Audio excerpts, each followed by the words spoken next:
All right, it's UFC matchmaking time. We're doing UFC Vegas 100 matchmaking. We're also going to do the rankings updates. I'll just let you know where they all stand. There's nothing too crazy moving on there. Of course, there weren't many ranked fighters on the UFC Vegas 100 card, but it over-delivered. Go check out the reaction video if you want to see my thoughts on that. It's a quick reaction video. A lot of first-round finishes. It looked good. It was some good performances, some not so good, but not the highest level of talent on the card.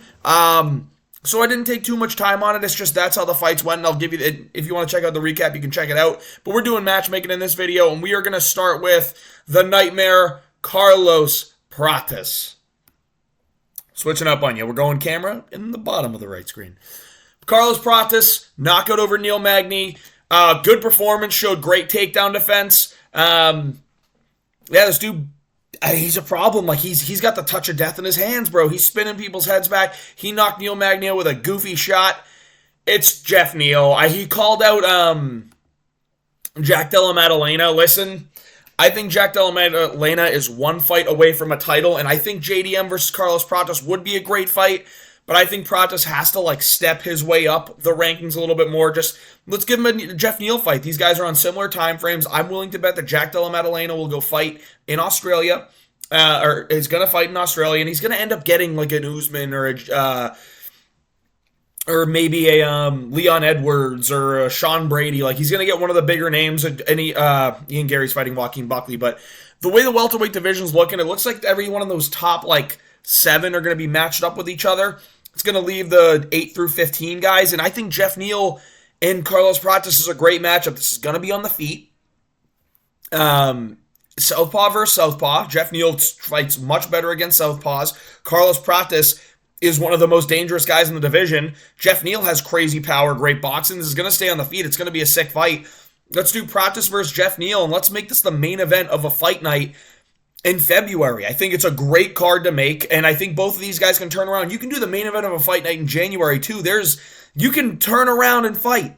These guys are coming off back to, first-round knockouts on cards 2 weeks away from each other, took no damage each.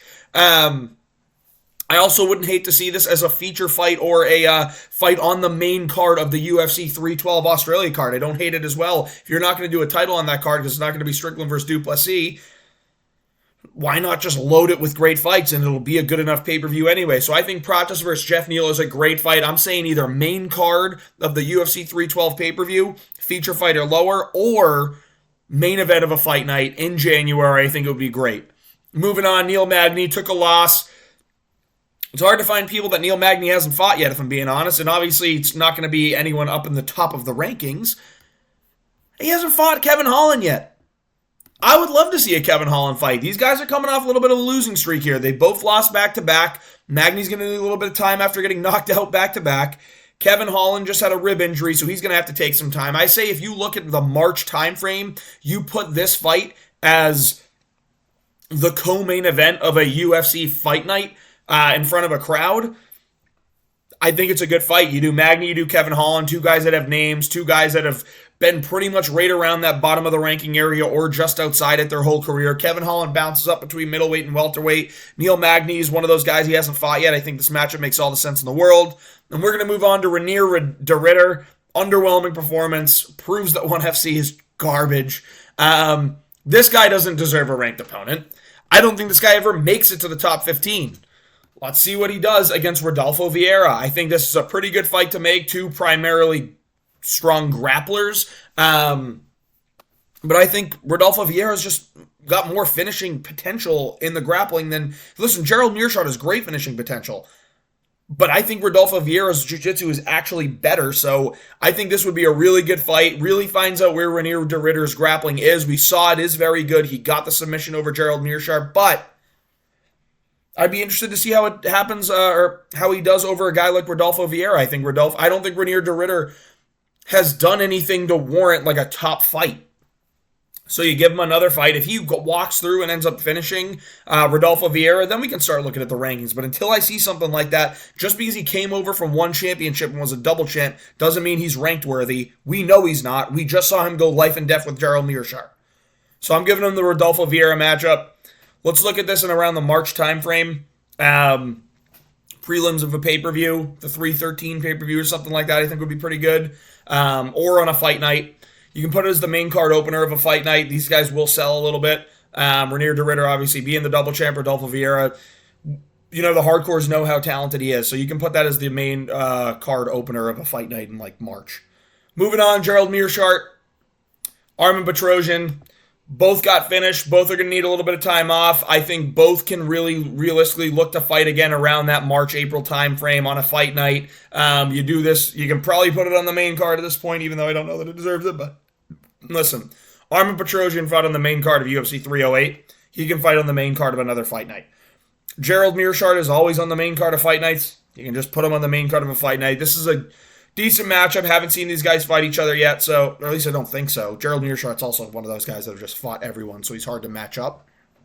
And he always stays around the same area. So it's like you're giving him either new talent, you're trying to jump up in the rankings, or it's someone coming off a loss that you're trying to get a win. So I'm going with Petrosian versus Meerschaert. It makes a little bit of sense to me. Moving on, Jillian Robertson, one of the ranked fighters on the card. Yasmin Lucindo. Jillian Robertson looked really good. She looked dominant. She's a good fighter in this division, and she deserves to move up the rankings. Yasmin Lucindo got jumped up in the rankings for a very meh performance in her last fight. I think Yasmin Lucindo's kind of been pushed up pretty quickly, and I think Jillian Robertson is good enough where she should take that fight. I'm going Jillian Robertson versus Yasmin Lucindo. Fight night, March, February, something like that. Moving on, Mansour Abdul Malik. Beast, dude. This guy's a beast. He's a legit prospect. I think he's going to be solid. Fun to watch fight. He's got power. He's got knockout ability. Abdul Razak Al Hassan. He's fighting. He has a fight coming up against Cesar Almeida, and I think Razak is going to lose that fight. And I think that sets him up for the Mansour Abdul Malik fight sometime in the April time frame. Now, Abdul is fighting in January. If Cesar Almeida pulls out, I say you put him in there. If this fight ends quickly and Abdul Razak Al Hassan wins, I say you give him Mansour Abdul Malik. This fight just makes sense to me, man. It's two powerful strikers in the same division, not necessarily on the same time frame, but listen, I don't think Mansour Abdul Malik is opposed to sitting for a second, continue to work on his craft, honing in his craft, and then getting the shot up in the ranking, like not in the rankings, but getting a shot up against some of this better competition. So I think this fight makes sense. April time frame. If it's a brutal knockout and Abdul Razak Al Hassan is brutally KO'd, then we can kind of look at maybe it just is the Cesar Almeida matchup, and we'll look at other ones. But I think this makes a lot of sense right now. When we move on, Denise Gomes. She's pretty good. She's winning fights. She's powerful. Luana Pinheiro just lost to Jillian Robertson. Denise Gomes is going to make my rankings. I'm going to show you guys in a minute. I think this fight makes all the sense in the world. Set it up. March time frame-ish.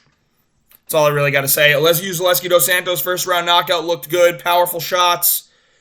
Nicholas Dalby fight rebooked. I think it makes all the sense in the world. Let's do this, and let's do it relatively soon. Let's put it on the prelims of the UFC 311 pay-per-view in January.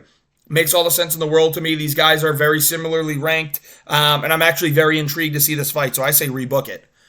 Then we got Charles Radke, the based one. Charles, say it again, Radke.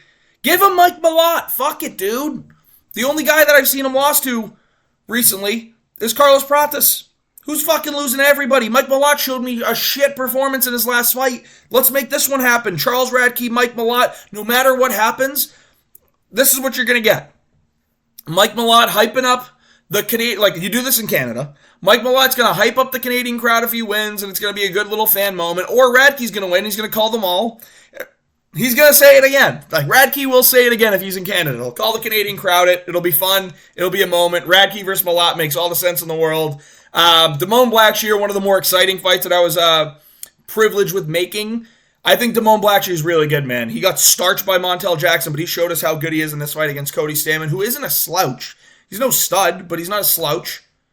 Charles Jourdain. Charles Jourdain just looked really, really good at bantamweight. Damone Blackshear just looked really good at bantamweight. These guys are good fighters. Book them against each other. It makes all the sense in the world to me. And we move on, and this is like quick. Let's do this at UFC 311, right? Something like that, UFC 312. Put this on the main card of a fight night. I'm cool with it. Put this on the prelims of a pay-per-view. I'm cool with it. Sometime in that February, March timeframe. Moving on, or January, honestly. These guys haven't taken a ton of damage. Trayshawn Gore got a good performance against Antonio Tricoli. Really liked this post-fight interview where, a reporter kind of baited him into talking shit about Bisping, and he said, like, dude, Bisping just always does this with my fights. Like, you can say no technique, but, like, I've done the same thing twice. That is technique. It is what it is. But listen, Bisping's a champion. I strive to be where he wants to be one day, and or where he was one day, and he can have his opinion. I just don't, I don't agree with it. I got my 2 submissions. It is what it is. And the reporter's like, I'm not trying to start beef between the two of you, when that's exactly what she was trying to do. But we see through that, all right? Our man's in office. Okay. We know, we see through it. No more fake news, fake media, all right? Fuck you, bitch. Trayshawn Gore, Ryan Loader, 2 tough contestants. Winner can start looking up at the rankings. I think it makes all the sense in the world. And now we're going to move on to the rankings updates. Nothing too crazy here. I'm going to tell you guys a little bit about it because I am running into issues just showing multiple parts of the screen right now. But obviously, Carlos Prates is going to move up. He's in the rankings. UFC is probably going to rank him 15. I have him ranked 14. I put him over Vicente Luque. I think he deserves it. Vicente Luque's looked like shit recently, so I'm putting Prates above Vicente Luque. Luque moves down to 15. Prates goes to 14. That's that. And then the only other updates made is to the women's strawweight division. Jillian Robertson moves up from 14 to 13. Denise Gomes goes into the number 14 spot after not being ranked. And Luana Pinheiro goes down a spot to the number 15th ranked at strawweight. Hope you enjoyed the video. If you did, please like and subscribe. And make sure you check out the reactions video. I made it short for you guys. I know it wasn't the most exciting card. There's not the most complicated... what's the word I'm looking for? I don't know. I don't know what word I'm looking for right now, to be honest, but I just wasn't a crazy, like, the card over-delivered, but it's like the names on there didn't really make me care about it that much, so it is what it is. Short reaction video, short matchmaking video, but UFC 309, we'll have some good stuff coming up for that, so make sure you tune in, and if you didn't already, please like and subscribe.